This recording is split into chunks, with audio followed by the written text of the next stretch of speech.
पहले पहरे फूलड़ा फल भी पच्छा रात। प्यार से बोलिए धन गुरु नानक। सारे बोलिए, सारे धन गुरु नानक। जोर से धन गुरु नानक, धन गुरु नानक, धन गुरु नानक। ये जो सुस्ती सुस्ती में बैठे हुए हो ना, ये भी मांग लो गुरु नानक से। ये गुरु नानक का नाम चढ़दी कला का मतलब क्या होता है? नानक का नाम चढ़दी कला, तेरे पाने सर्वदा भला। नाम जपना दो प्रकार का होता है। एक मजबूरी में, भाई साहब ने कहा है नाम जपना है, उठना पड़ेगा, फायदा होगा, ये होती है मजबूरी में जपना। एक चाव से कि ये जो नाम है मेरे साथ जाना है, इसके ऊपर कुछ नहीं। पता नहीं ये आज माला फेरा हूं, पता नहीं कौन से मोती पे गुरु नानक मिल जाए। प्यार से बोलिए धन गुरु नानक। धन गुरु, ये होता है चाव, इसे कहते हैं चढ़दी कला। धन गुरु नानक बोलने को कितने मुरझाए मन से बोलते हो। चढ़दी कला में जपो। प्यार से बोलिए धन गुरु नानक, धन गुरु नानक। ये है चढ़दी कला। नानक नाम चढ़दी कला कि मेरे अंदर इतना चाव पैदा हो जाए। विसर नाही दातार अपना नाम दे हो, गुण गावा दिन रात नानक चाव। ये चाव पैदा हो जाए, नानक चाव है हो। प्यार से बोलिए धन गुरु नानक। चढ़दी कला में जपा हुआ नाम बहुत जल्दी मिला देता है। मजबूरी में जपा हुआ नाम एक दिन कृपा करेगा, वो चढ़दी कला में बदल जाएगा, पर ये नीची अवस्था है। प्यार से बोलिए धन गुरु नानक। पहले पहरे फूलड़ा फल भी पच्छा रात, जो जगन लहन से साई कन्नो दात। एक बड़ी प्यारी घटना है। ये प्रमाणित करती है अगर किस्मत में नहीं लिखी वो दात, पर अगर अमृत वेले जाग रहा है तुझे मिल जाएगी। प्यार से बोलिए धन गुरु नानक, धन गुरु नानक। फरीद जी के जीवन की घटना है। फरीद जी, अमृत वेले का समय रात के 12 साढ़े 12 बजे का समय है। एक्चुअली एक बात को भी समझ ले, बहुत लोगों का सवाल होता है अमृत वेले कौन सा टाइम है? रात को 12 से सुबह 6 बजे तक अमृत वेला होता है, 6 घंटे। उसमें से कोई भी 2.5 घंटे आप गुरु को दे दो। अगर आपकी जॉब ऐसी है कि आप रात को लेट आते हो, दुकान बंद करके लेट आते हो, आपको पता है कि आप सुबह नहीं उठ पाओगे, तो रात को बैठ जाओ स्नान करके, 2.5 घंटा गुरु को दे के सो जाओ। वो अमृत वेला है 12 बजे के बाद। पर अगर सोकर उठकर 3 से 6 संभाल सकते हो तो उसमें मन ज्यादा जुटता है, क्योंकि सोकर मन फ्रेश हुआ होता है। प्यार से बोलिए धन गुरु नानक, धन गुरु। कोई भी समय संभाल लो इनमें से, ये अमृत वेला है 12 से 6 के बीच में 2.5 घंटे गुरु को दे दो। 2.5 घंटे क्या होता है? 10% दिन का। प्यार से बोलिए धन गुरु नानक, धन गुरु नानक। गुरु को दे दो। एक होता है धन का दसवंध, माया का दसवंध, एक होता है समय का। माया का दसवंध नहीं दिया ना साथ संगत जी, उसकी माफी है, एक बार छोटी मोटी सजा है उसकी। पर जो समय का दसवंध नहीं निकालेंगे उनका तो जन्म ही व्यर्थ चला गया। प्यार से बोलिए धन गुरु नानक, धन गुरु नानक, धन गुरु नानक, धन गुरु नानक। फरीद जी, रात को 12 साढ़े 12 बजे का समय है, तीसरा पहर है रात का। आवाज देते अपने बेटे निजामुद्दीन को, निजामुद्दीन मेरे पास आ। पर निजामुद्दीन सोया हुआ है। प्यार से बोलिए धन गुरु नानक, धन गुरु नानक। फरीद जी के बेटे का नाम है निजामुद्दीन। फरीद जी 5-10 मिनट के बाद फिर से आवाज देते, निजामुद्दीन समा संभाल, उठ, आजा मेरे पास। निजामुद्दीन तो हिल के आवाज सुन के फिर सो गया, पर पास में एक सेवक बैठा है फरीद जी का, वो जाग रहा है निजामुद्दीन के साथ ही। निजामुद्दीन सो रहा है, पर फरीद जी के कई सेवक थे, उनका एक सेवक निजामुद्दीन के साथ बैठा था, वो जाग रहा था, बंदगी में लगा हुआ था। प्यार से बोलिए धन गुरु नानक, धन गुरु। बड़े ध्यान से सुनना इस घटना को। वो सेवक कहता है पास में आके, हे महापुरुषों, हे मेरे गुरु जी, कोई हुक्म है, कोई काम है, कोई सेवा है, मुझे बताइए, मैं जाग रहा हूँ। फरीद जी कहते हैं नहीं, तुझसे काम नहीं है, तू जाके बैठ। थोड़ी देर बाद फरीद जी फिर आवाज देते, निजामुद्दीन उठ, समा है, संभाल, आजा मेरे पास।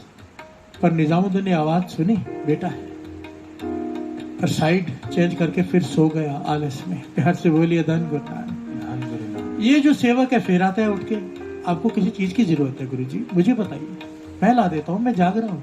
आप निजामुद्दीन को बुला रहे हैं, उसको कोई काम होगा ना, वो काम मुझे बता दीजिए, मुझ पर तरस कीजिए, मुझ पर कृपा कीजिए, मैं आपकी वो सेवा कर सकूं जो आप निजामुद्दीन की से करवाना चाहते हैं। फरीद जी ने ऊपर देखा, कहने लगे या खुदा तेरी तू ही जान।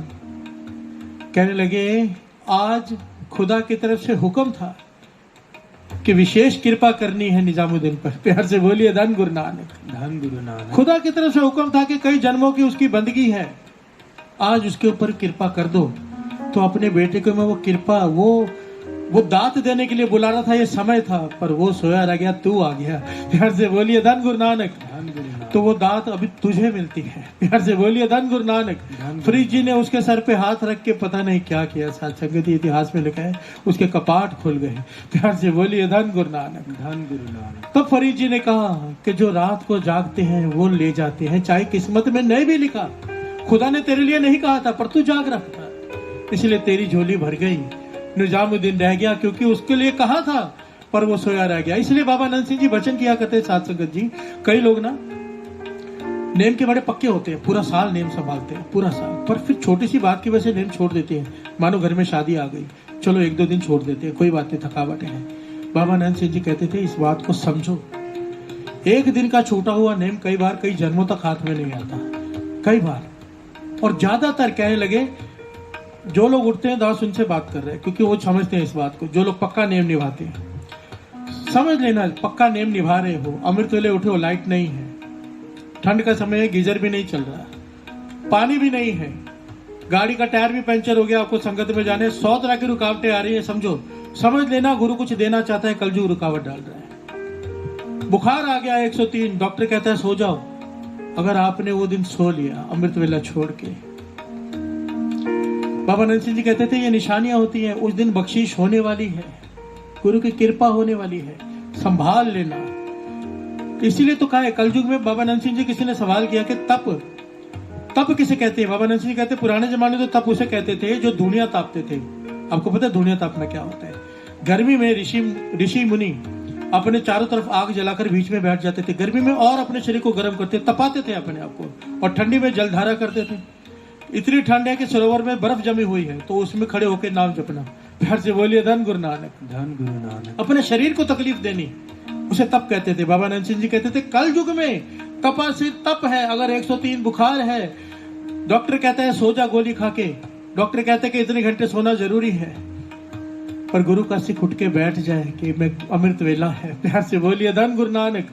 बुखार की परवाह ना करे, 5 स्नान करके बैठ जाए कि गुरु नानक तेरे लिए बैठा हूं, कहते वो तपा सिर तप है। प्यार से बोलिए धन गुरु नानक। धन गुरु नानक। जिसने गुरु नानक के वचन मानने के लिए, अमृत वेला संभालने के लिए, वो अपने अमृत वेला नहीं छोड़ा। हाथ जोड़कर बेनती है सबके चरणों में, फिर से दास याद दिला दे, आपने केवल रात को हाथ खड़े किए, इतनी संगत जुड़ी हुई है, तो रोज भी तो जुड़ सकते हो साथ संगत। क्यों नहीं जुड़ सकते? समझो, गुरुद्वारा इतना बड़ा, इतना प्यारा गुरु साहब जी ने आपको बख्शा है। गुरुद्वारे में सारी संगत सुबह क्यों नहीं इकट्ठी हो सकती? 1 मिनट, क्यों नहीं इकट्ठी हो सकती?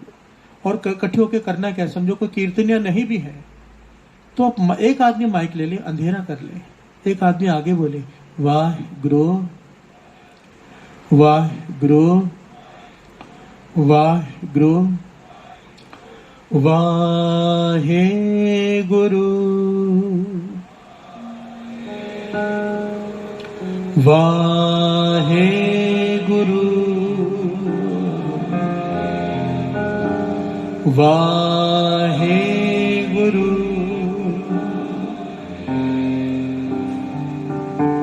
रस है कि नहीं? रस नाम में है। घर में जो कहेंगे ना कि हम घर में उठ जाएंगे, गुरुद्वारे नहीं आएंगे, घर में वो उठ सकते हैं, बूढ़ा हो, बीमार हो, बच्चा हो। गुरुद्वारे में आने के लाभ क्या है? आप घर में एक बार जपेंगे वाहिगुरु, आपको एक बार का फल मिलेगा। यहाँ पे अगर 10,000 लोग बैठे हैं, एक बार कहा वाहिगुरु, एक एक के अकाउंट में 10,000 वाहिगुरु जमा हो जाता है। यह संगत का फल है। एक जपजी साहब जी का पाठ किया, आपके खाते में 10,000 जपजी साहब जी का पाठ का फल प्राप्त हो गया, क्योंकि इतनी संगत मिलकर जप रही है। यह सत्संगत की महिमा है। और सत्संगत की दूसरी महिमा है, आलस नहीं आता। सत्संगत की तीसरी महिमा है, अहंकार नहीं आता। घर में अकेले नाम जपने से साइड इफेक्ट होता है, अहंकार आ जाता है। अहंकार आ जाता है कि मेरे जैसा कोई नहीं जपता, पर जब संगत में आके बैठते हैं ना,